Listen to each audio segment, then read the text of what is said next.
It should have been a recipe for absolute success. Take a sports car already known for its fine handling and add the engine from another sports car famous for its fearsome performance.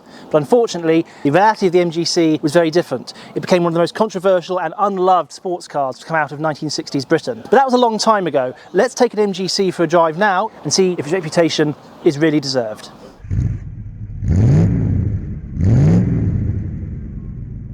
But first, our friends at Lancaster Insurance are running monthly giveaways. You can win all sorts, from experience days to tools, restaurant vouchers and tech. So click the link below at the end of the video to enter their latest competition.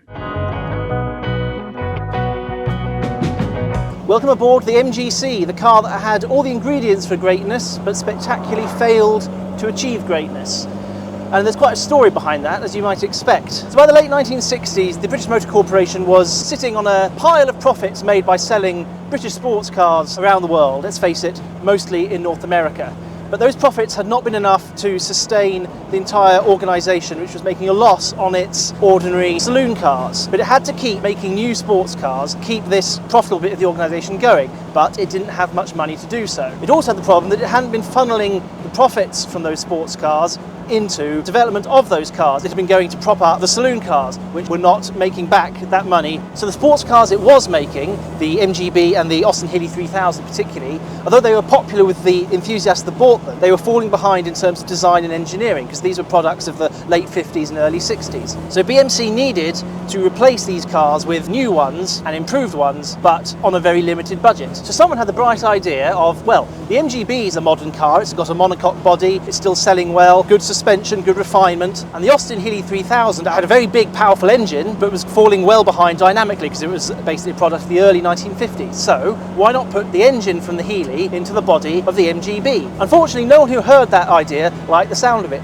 Donald Healey basically refused to put his name to it. The engineers at MG reckoned that putting the big Austin Healey engine into the MGB would be much more difficult than the head honchos were thinking and ruin the very finely balanced handling. And BMC was really starting to sort of lose its grip on reality as a company by that stage. Not only was it running out of money, but flailing around with huge numbers of development projects just running out of control. And so this basic idea of let's make a new sports car from existing building blocks, as soon as it was realised that that was not really going to happen as easily as the initial idea said, no one really had the authority or the nerve to can it and say, no, we need to do it properly. And so it ended up as a bit of a bodge job. That big C-Series 6-cylinder engine, 3 litre from the Austin Healey 3000, amassed a very respectable racing and rallying pedigree. Durable, gutsy, good torque, but it was an engine conceived in the late 40s and built since the early 50s, and it was big, heavy, overhead valve, long stroke engine, made about 150, 165 horsepower in road-going sports tune, quite low revving, just not really what the sports car in the late 1960s, when we were getting things like alloy heads and overhead cams were after. And the C-Series was also a heavy engine. As part of the MGC development program, BMC promised MG that they would shed some weight from the C-Series. They redesigned the block casting so it was thinner and shorter. They changed a lot of the ancillary castings for aluminium alloy, but they only shed about a quarter of the weight that they had promised. So when the first C-Series arrived at MG to be put into the prototype MGCs, the engineers dropped it into the prototype and then were aghast as the whole thing sank onto its suspension because it just had far too much nose weight. It wasn't just a case of dropping the C-Series into the MGB, they had to re-engineer the entire front end, and because it's a monocoque, they had to re-engineer the entire front structure of the thing. Torsion bar suspension, a bit like a Jaguar E-type instead of the coil springs from the MGB. So it effectively was a new car from the bulkhead forward. And the thing is, the MGC looked like an MGB as well. The budget didn't stretch to major bodywork retooling. They had to put a big bulge in the bonnet to clear the engine, and then that bulge needed a little teardrop bulge on the left-hand side to clear the carburetors, and that was basically the only visual difference. And of course the MGC at first or even second glance looks like an MGB. The MGB is a really nice looking car, but the MGC just looked like an MGB. The other problem the MGC had, and this is probably the biggest problem it had in period, it was fighting against two very strong sets of expectations.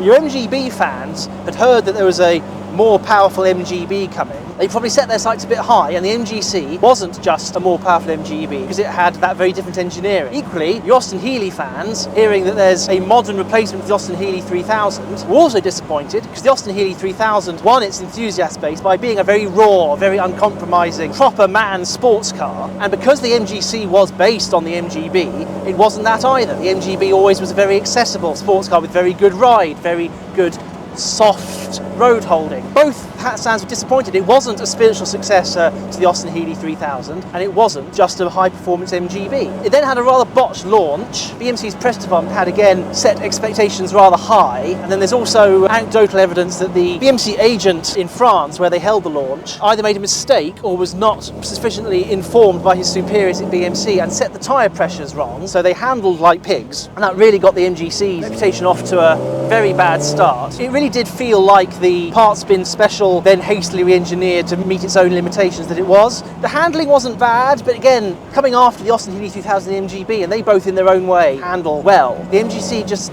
didn't. They were particularly plagued by understeer because they had that huge nose weight. They had very heavy steering. They had to put a bigger rim steering wheel just to lighten up the steering a bit. So the MGC was not the sort of car that you can fling down a B road and just thread through the corners on a Sunday morning like your MGB could. And equally, it didn't have the sort of almost no suspension travel, quite skittish, wrestling with it satisfaction of a big Healey.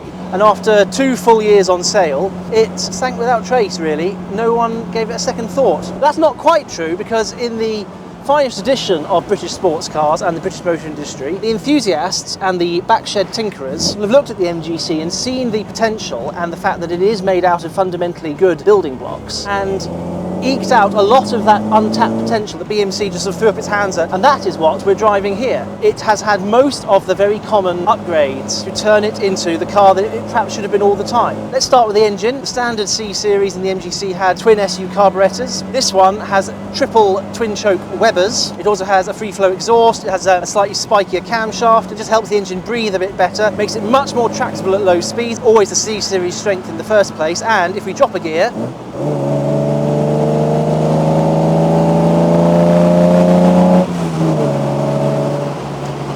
really perks it up, just pulls beautifully all the way up, and as you heard, it sounds fantastic. You get that nice 6-cylinder snort through the stainless steel tailpipe, and you get some good induction roar. And then the big problem with the MGC was its steering weight, the steering forces, the geometry, the dampers. Everything was just sort of slung into the front, patched up as best they could, and then off it went. This has Spax dampers, revised suspension wishbones to change the geometry, modern tyres, and it has power steering, which lightens up the steering.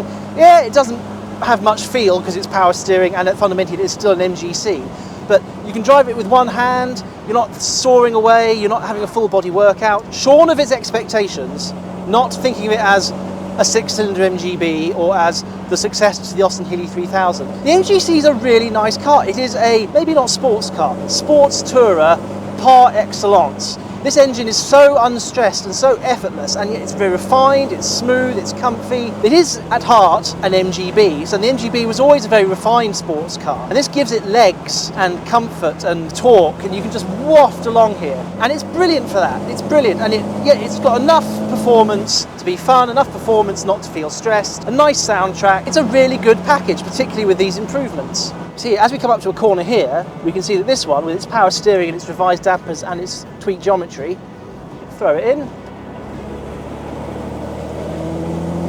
No drama. It doesn't even feel like it's got all that weight in the nose. It's actually very balanced. Even the standard MGCs that are around are desirable, and they are bona fide classics. And I think one like this that has been gone through with a fine-tooth comb and had the updates and the modifications and the upgrades applied to it where needed without going overboard. You know, this isn't a resto mod. This is a improved MGC, but still absolutely at heart an MGC. It really makes a case for itself. I think they are very underappreciated. I think MGC is a testament to what enthusiasts can do to a car. They really can just bring out the best.